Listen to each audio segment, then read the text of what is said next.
Sorry, ma'am, you cannot board the flight. Please leave the airport.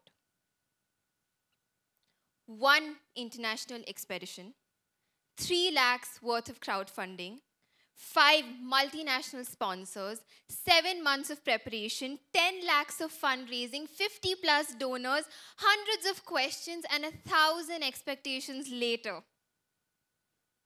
At 8:20 a.m., 3 hours before my flight at the Mumbai International Airport, the first words I was told was, "I'm sorry, ma'am, you cannot board the flight. Please leave the airport."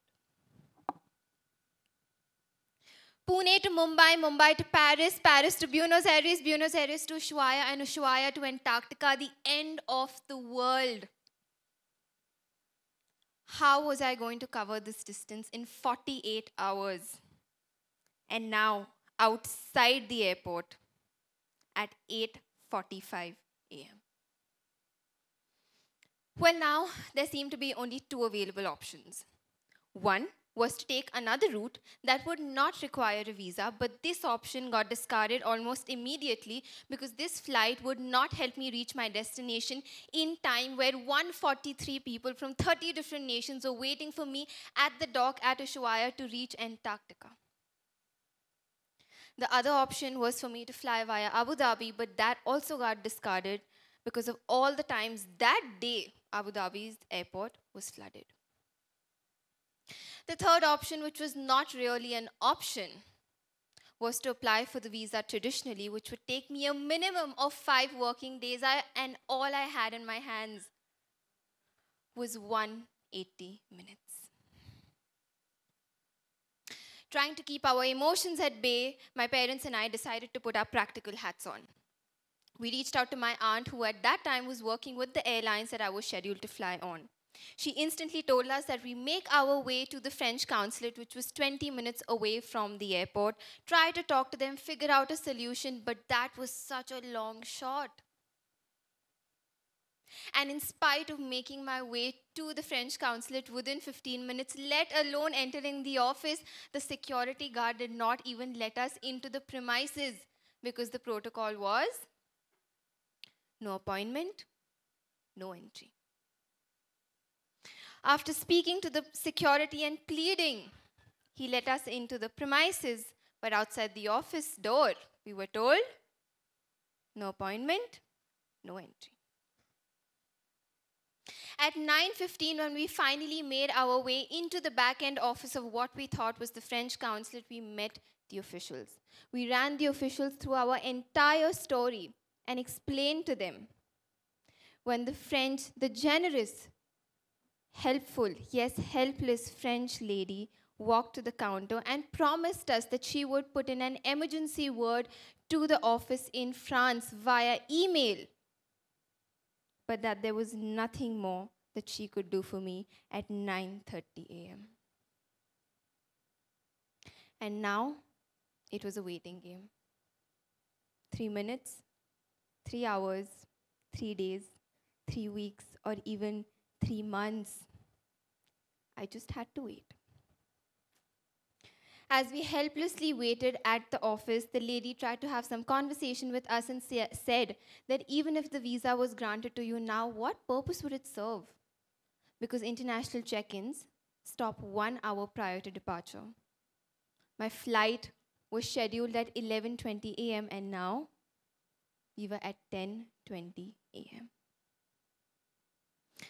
As we sat there, almost losing hope, the French lady walked outside her cabin with a huge smile on her face, handed me a paper and said, "Here is your visa. You have 1 hour, make your way onto that flight. I have done my job and now you do yours." We rushed out of that office, sat in the car and drove at a speed that would put Schumacher to shame. We reached the departure drop-off gate, expecting to be thrown out yet again, but guess what? My luggage, my boarding pass and me were escorted to the flight without any check-in process, without any formalities, all within 12 minutes. And that day, that lady in red, all thanks to my aunt, stood outside the gate holding the boarding pass in her hand, waving at me, escorted me all through the Mumbai airport onto the other end of the terminal, onto the flight at 11:12 a.m., only for me to take off at 11:20 a.m. to make my way to the end of the world, Antarctica. Hello, everyone. I am Avni Awasthee, the youngest Indian to have been to Antarctica twice as an environmental ambassador, first at the age of 18 and then 21.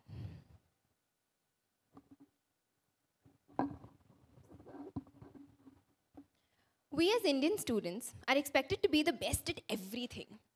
We have the top our classes at studies, dance, academics, drama, debate, sports, you name it, and everything. जब हमारे खेलने कूदने के दिन होते हैं, हमें expect किया जाता है कि डिसाइड करो आर्ट्स, कॉमर्स या साइंस करना है. If you're an arts kid, you're such a loser. And I'm telling you this because I was an arts kid. If you're commerce, you're a little better than arts, but that's like a middle child situation, ना इधर के ना उधर के. और अगर science लिया, तो engineer या doctor.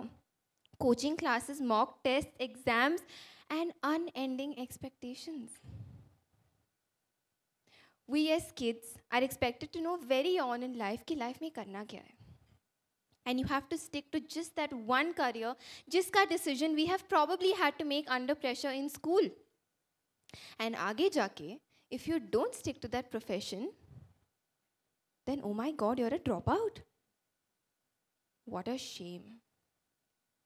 You failed. Well, अगर success को इस तरीके से देखा जाए, then maybe I am a failure. Because I too was an average student. I changed my university after my first year of college, changed my course, and I'm currently juggling between 3 professions of being a professional model, an environmental advocate, and a brand consultant. We are a generation that can have multiple passions and be damn good at each one of them. We are not the generation that likes to stick to one job forever. Not that that's a bad thing. But if we don't, that does not make us losers, unsuccessful, or unprofessional. It just means that we have the guts to dream different and dream big too. We can dream, pursue, and achieve our own dreams, not somebody else's dreams.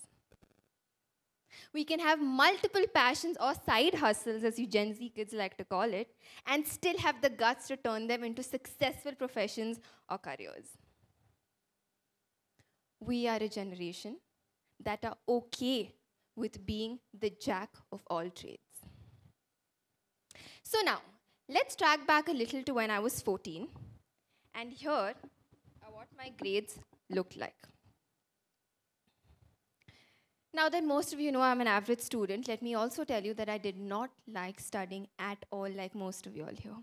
Don't get me wrong, teachers, I am not promoting that you should not be studying, but this was my reality.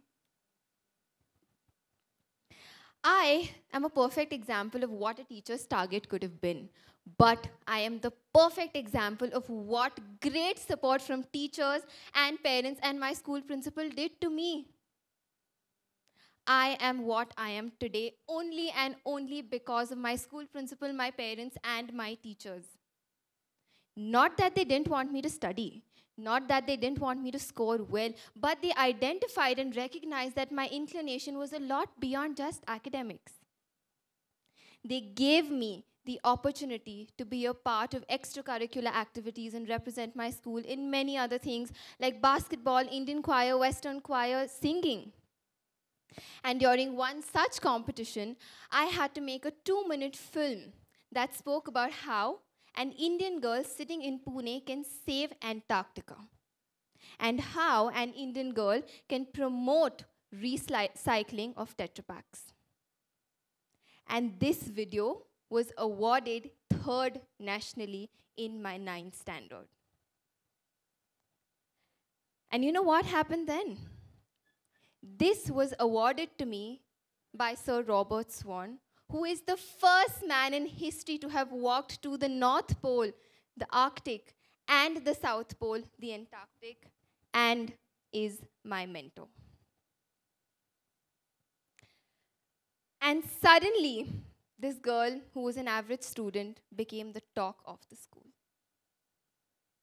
This was just my first step towards becoming the ultimate. And then there was no stopping me. The youngest Indian to have been to Antarctica twice as an environmental ambassador, the recipient of the Karmavir Chakra Award by the Government of India and the United Nations. I shot lots of TV ads for brands like Fanta and Nikon, Miss Tourism Metropolitan India, did tons of shoots that have hundreds of hoardings all across the country, walked for fashion weeks. और इतना सब करने के बाद, my parents still got calls before the expedition that said, "But she's so thin. Are you sure you want her to go to Antarctica all alone? वो तो वहाँ जाके उड़ जाएगी यार. Are you sure she'll come back alive?" लड़का होता तो अलग बात थी ना. Don't you think you're letting her be too independent too soon? More than congratulatory calls, my parents actually got condolence calls. And then when I started modeling, people said, "Oh my God, she wears bikinis? She shows so much skin. How are you allowing this? Iski to shaadi kar lo, sab theek ho jayega." And then when I started my own business, people said, "Is age mein business? Isn't it too risky? लड़का होता तो ठीक था ना यार. But she's तो a girl. Tell her to do a job. Stability आ जाएगी, life set हो जाएगी." Correct. क्योंकि अकेली लड़की तो एक खुली तिजोरी की तरह होती है ना, जिसे सबको कंट्रोल करना है. But guess what? I did get married too. And I got my first role in a film after I got married. But you know what that role was? I had to wear a bikini on the beach. अब कहाँ गए relatives? But that time, it was my mother-in-law that stood up for me and cheered for me the loudest. And after that, I got the first runners-up as Mrs. India Global. So what I'm trying to say is that चाहे तुम कुछ भी कर लो, people are going to talk यार. But you need to decide what you want to do. My parents, my family, my friends, my colleagues stood up for me because I had trust in my own ambitions. Because I had faith in myself and I had the guts to make the impossible happen. And if I can now, so can you. What were the odds that that day at the airport, my stars would have aligned and everything would have worked out in my favor? What were the chances that out of billions of Indians, Robert Swan would have seen only the spark in me? Almost zilch, right? But you know why I made it? Because I had that determination. I had that fight in me कि चाहे कुछ भी हो जाए ना, till the end, I want to fight for it. And remember that you're not competing with anybody else but yourself. And that is the first step towards becoming the ultimate, which is today's TEDx's theme. Unless you are the ultimate in your own eyes, you are not going to be the ultimate for anybody else. And so, I'd like to conclude by saying, never let the fear of striking out keep you from playing the game. Give in only 1%, but make sure that 1% is for yourself. Thank you so much.